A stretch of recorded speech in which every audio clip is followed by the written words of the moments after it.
मंजिलें उन्हीं को मिलती है जो रातों के अंधेरे से घबराता नहीं, हर हार से सीखो कुछ नया, क्योंकि सीखने वाला ही कभी हारता नहीं। हेलो एवरीवन, मैं अंकिता चौधरी स्वागत करती हूँ आप सबका हमारे चैनल इकोनॉमिक्स अकेडमी में। जैसे कि आप लोग जानते हैं, हमने 11th स्टैंडर्ड का इकोनॉमिक्स सब्जेक्ट का चैप्टर 3 पार्टीशन वैल्यू इसको स्टार्ट किए हैं। इसका ऑलरेडी मैंने 2 लेक्चर अपलोड कर दिया है, जिन्होंने नहीं देखा है जाकर प्लीज चेक करें, क्योंकि उसमें हमने कवर किया है कि पार्टीशन वैल्यू एक्चुअल में होता क्या है और उसका क्वार्टाइल क्या है। फिर क्वार्टाइल में सब टाइप्स देखे थे हम लोग, जो डिस्क्रीट डेटा क्या है। तो आज हम क्या एक्सप्लोर करेंगे, आज हम एक्सप्लोर करेंगे कंटिन्यूअस डेटा क्या होती है। हमने देखा था लास्ट लेक्चर में कवर किया इंडिविजुअल डेटा क्वार्टाइल का और डिस्क्रीट डेटा। आज हम कवर करेंगे क्वार्टाइल का ही कंटिन्यूअस डेटा क्या होती है। तो चलिए स्टार्ट करते हैं।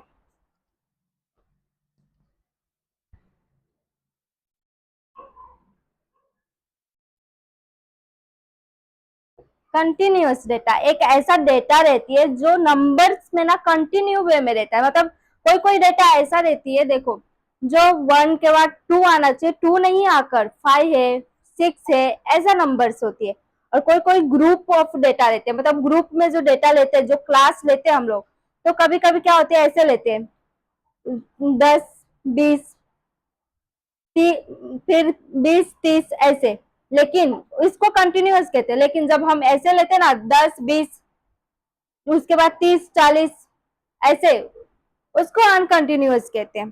तो चलिए आज हम लोग देखेंगे कि मतलब कंटिन्यूअस डेटा कैसे करते हैं। मतलब हमारा जो एग्जांपल रहेगा वो ऐसे रहेगा 10, 20, 20, 30, 30, 40 ऐसा क्लास इंटरवल रहेगा अपना।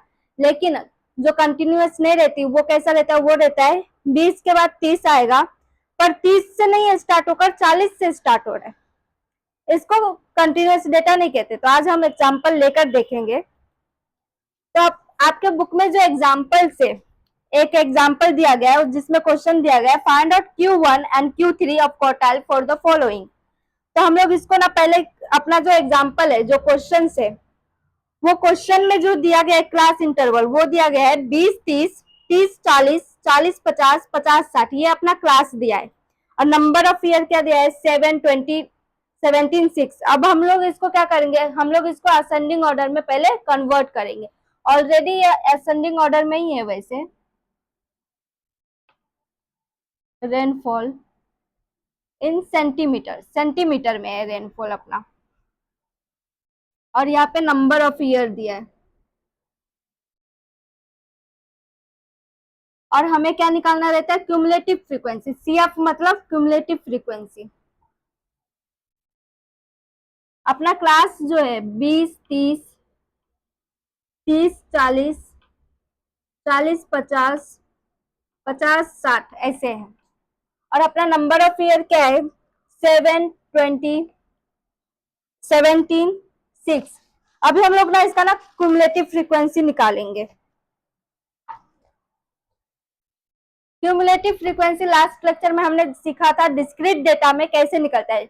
फर्स्ट नंबर जो रहता है वो वैसे रहता है, फिर इसको cumulative frequency of first number को सेकंड नंबर ऑफ फ्रीक्वेंसी से प्लस करते। तो 7 प्लस 20, 27, 27 प्लस 17, 7, 7, 14, 14, 30, 44, 44 प्लस 6, 50।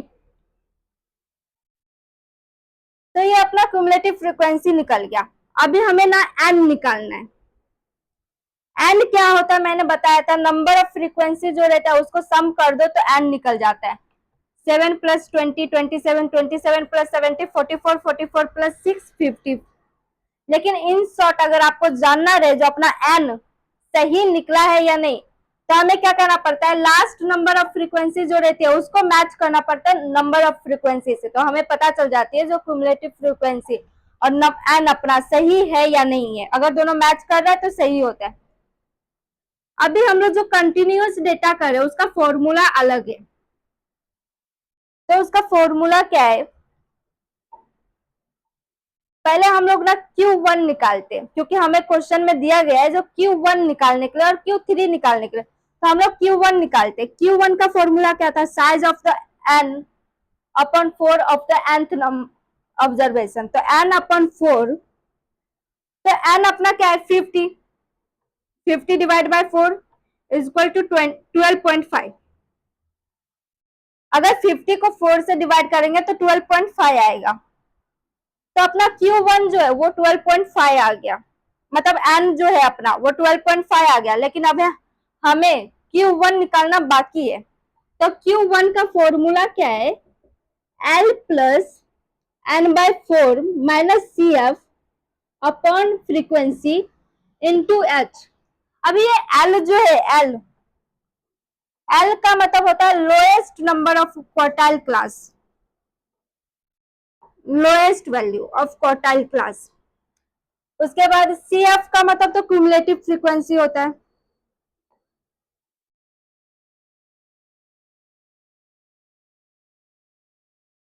H जो है H का मतलब होता है highest number of class, highest value जो रहेगा वो होगा H। और F का मतलब होता है फ्रीक्वेंसी।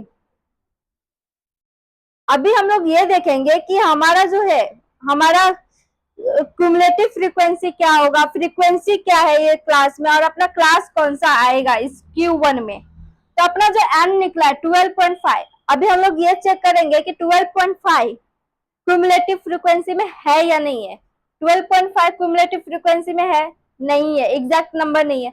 तो 12.5 कौन से क्लास में आ रहा है वो चेक करना है। तो कभी भी जब आप चेक करो एन है या नहीं है क्यूमुलेटिव फ्रीक्वेंसी में, तो आपको ये चेक करना पड़ेगा, है तो ठीक है, नहीं है तो हमें उससे ज्यादा नंबर जो रहेगी वो लेना पड़ेगा। तो 12.5 7 उससे छोटा है या बड़ा, छोटा है। 12.5 27 12.5 से बड़ा है या छोटा, बड़ा है। तो हमें ये वाला क्लास लेना है, ये वाला। तो अपना फ्रीक्वेंसी जो है वो 20 आ जाएगा, लोएस्ट वैल्यू जो L है वो 30 आ जाएगा। और क्यूमुलेटिव फ्रीक्वेंसी जो हमें लेना रहता है वो हमेशा ये क्लास के ऊपर वाला नंबर होएगा क्यूमुलेटिव फ्रीक्वेंसी, यानी कि 27 ना होकर 7 होएगा CF। तो अभी हमें ये सब ना पुट करना है बस। देखो L कितना है अपना 30 प्लस n/4, n/4 हमने निकाला है 12.5 माइनस CF कितना है 7, फ्रीक्वेंसी कितना है 20 इंटू H कैसे निकालेंगे, H हम निकालते हैं high lowest upper number of class minus lowest number of class. मतलब अपर नंबर क्या है 40 माइनस 30 किया तो कितना आया 10, तो हमारा H 10 है। अभी हम इसको ना सॉल्व करेंगे।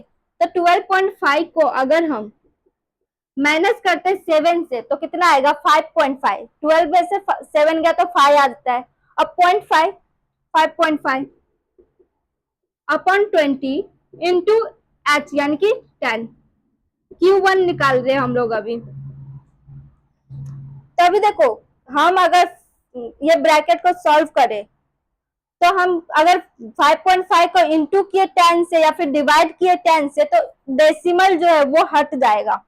अगर वो हटता है तो 30 प्लस अपना 5.5 से क्या आ जाएगा 55 अपॉन 20। H तो 10 से हमने मल्टीप्लाई कर दिया। अभी हम इसको सॉल्व करेंगे, ब्रैकेट को सॉल्व करेंगे पहले। 55 डिवाइड बाय 20, अगर 55 डिवाइड बाय 20 हम लोग करते तो आता है 2.75, क्योंकि 21 जा 20, 22 जा 40, 23 जा 60 हो जाते, तो हमें उससे कम लेना पड़ेगा। तो 2 पॉइंट, फिर हमें जो नंबर बचेगी 15, तो 15 तो 20 में आता नहीं, तो हमें क्या लेना पड़ेगा, डेसिमल ऐड करना पड़ेगा, और यहाँ पे 15 में 0 ऐड हो जाएगी तो 150 हो जाएगी। तो 150 कैसे जाएगा, तो 27 जा 150 140, फिर हमें 10 बचेगा, तो फिर एक 0 ऐड होगी तो 25 जा 100, 2.75। अभी हम Q1 जब निकाल रहे हैं तो Q1 में अभी हमें क्या बचा है, अभी Q1 में 30 प्लस 2.75 बचा है। अगर ऐसा होता है तो अपना इसको अगर हम प्लस करते 30 प्लस 2.75 तो अपना क्या आएगा 32 इंटू 75, मतलब डेसिमल पॉइंट था 32.75।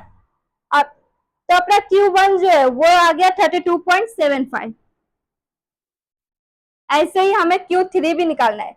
हमने क्या किया पहले, इसको हमने किया पहले Q1 कैसे निकालते हैं, Q1 का फॉर्मूला क्या है, n/4।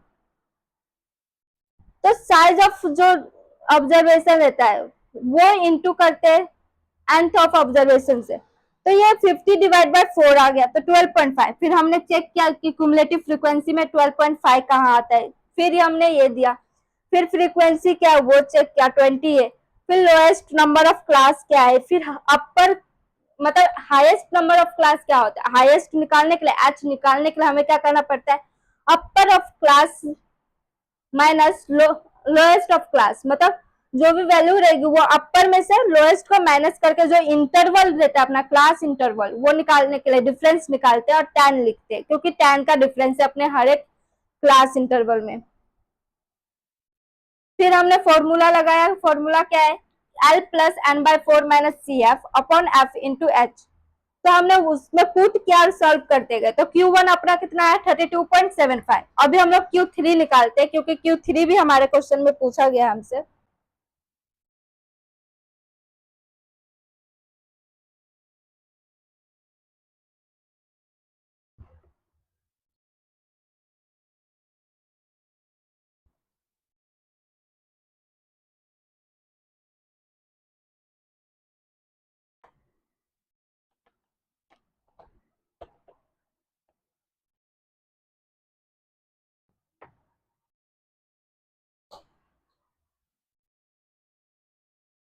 Q3 निकालने के लिए हमें पहले n निकालना पड़ेगा। Q3 का n कितना है, Q3 का अगर हम n निकाले तो 3n/4 होता है, क्योंकि हमने फॉर्मूला पढ़ा था साइज ऑफ जो ऑब्जर्वेशन रहेगा, size of Q into n/4 nth observation हमने पढ़ा था, तो 3 है अपना यहाँ पे, Q अपना कितना है 3।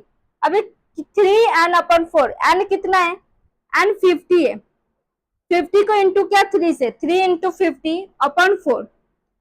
अगर 3 इंटू 50 किया तो कितना आएगा, 50 1 जा 50, 52 जा 100 एंड 3 जा 150, 150 आ गया। अगर 150 को डिवाइड किया 4 से तो कितना आएगा, 4 3 जा 12, 150 डिवाइड बाय 4, 4 3 जा 12, यहाँ पे 3 बचा, डेसिमल 0, 4 7 जा 28,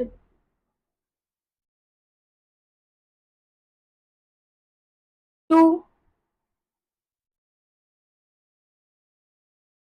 0, 4 5 जा 20, ये कैंसिल हो गया। अपना आंसर कितना आया 3.75। तो हमारा जो Q3 है उसका n कितना आया 3.75।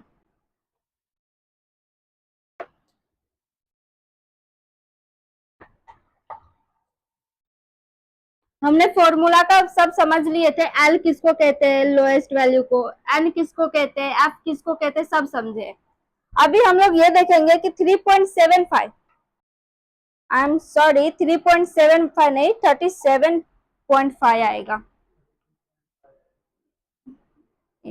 एक मिनट करके देख लेते हैं वापस से। 4 3 जा 12, 3 0 7 28 2.0, 4 5 जा 20, 37.5 आएगा। आई एम सॉरी 37.5 आया अपना Q3 का n। हमने समझ लिया है कि L किसको कहते हैं, N किसको कहते हैं, CF कैसे निकालते हैं, F कैसे पता लगाते हैं। अभी हम लोग ये देखेंगे कि 37.5 जो है अपना n, वो क्यूमुलेटिव फ्रीक्वेंसी में कहाँ पे आ रहा है। अभी एग्जैक्ट नंबर तो आ नहीं रहा है, उससे बड़ा ग्रेटर नंबर क्या है 44। तो हम ये वाला क्लास को चूज करेंगे, ये वाला क्लास अपना इसका है Q3 का। तो F जो है वो 17 आ गया, लोएस्ट वैल्यू फ्रीक्वेंसी 40 आ गया, अपना क्यूमुलेटिव फ्रीक्वेंसी CF आ जाएगा 27। अभी हम लोग पुट करते, Q3 इक्वल टू L कितना है 40 प्लस n/4 कितना है 37.5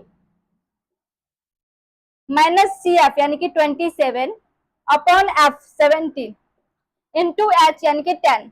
10 का ही डिफरेंस इधर भी है अपना क्लास इंटरवल, 50 माइनस 40 किया तो 10 आया। अभी हम लोग अगर इसको सॉल्व करते हैं 37.5 माइनस 27 अगर करते हैं तो कितना आएगा 10.5 अपॉन 17 इंटू एच यानी कि 10 और 40 प्लस Q3 और आगे सॉल्व करेंगे तो 10.5 को अगर इंटू करते 10 से तो डेसिमल हट जाएगा, तो 40 प्लस 105 अपॉन 17।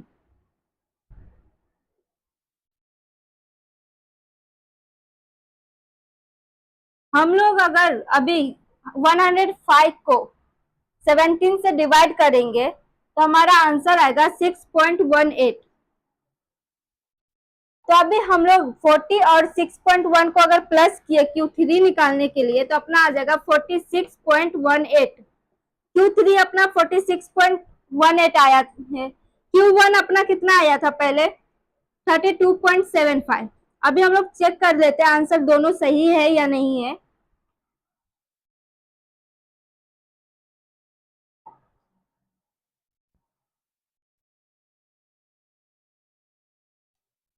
आंसर मैच खा रहा है Q1 का भी और Q3 का भी। Q1 32.75 आया था, Q3 46.18 आया। वैसे अगर आप लोग करेंगे तो 17 आएगा, बट अगर आप लोग एक जब हमारा 3 डिजिट 5 से ऊपर जाते तो हम एक प्लस कर लेते हैं तो 18 आ गया। हमने देखा कि इस कंटिन्यूअस डेटा को सॉल्व कैसे करते हैं। तो आज हमारा क्वार्टाइल खत्म होता है। अगर किसी को कोई क्वेरी हो तो कमेंट करें, हम नेक्स्ट लेक्चर में करेंगे कि डिसाइल क्या होती है और उसकी न्यूमेरिकल। अगर किसी को क्वेरी हो तो कमेंट करें, वीडियो पसंद आया तो लाइक करें, दोस्तों के साथ शेयर करें और सब्सक्राइब करें। Thank you.